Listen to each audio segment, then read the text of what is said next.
I'm Lion Flood. I was in the Marine Corps and I got injured. And during my recovery process, I needed some form of a new hobby. I picked up a deck of cards and the rest is just history. Whenever I'm working, to have people to just come and say, well, you know what, I never knew that that was possible. Thank you for showing me a door that was open to something else. Just a simple smile can brighten up someone's day.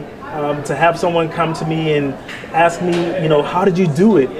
Even though they may know that it's just a trick or an effect, for a moment in their minds, they believe that it's real. Actually got me pretty much started in, it was a gentleman whose name is Sean Farquhar. I was going through a big bout of depression and I saw his video online, and it was one of the first times that I smiled in a long time, and that's actually what got me interested in starting magic.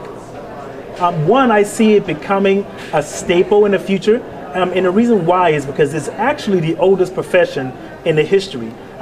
Magic is even inside movies. You know, our minds need an outlet. That's why we go to movies. We know that that car didn't flip off of a building and flip 50 times and it was on fire and the person just walked out. But it's an escape and a release. So magic will still be a part of what's going on. And for me, myself, I see it being a small little item that I would like to have that I can take to small theaters and perform for groups of 40 to 50 people, whether or not it's at a separate event or whether it's at a company function or a party.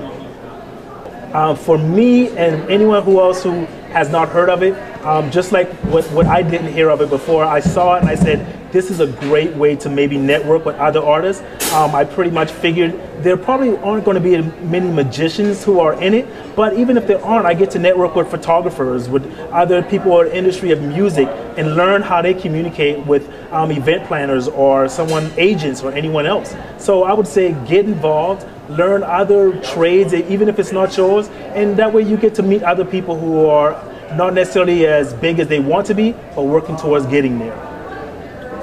For those who don't believe in magic, nothing can be explained, and for those who believe in it, no explanation is needed. I'm Lion Flood, and I'm a raw artist.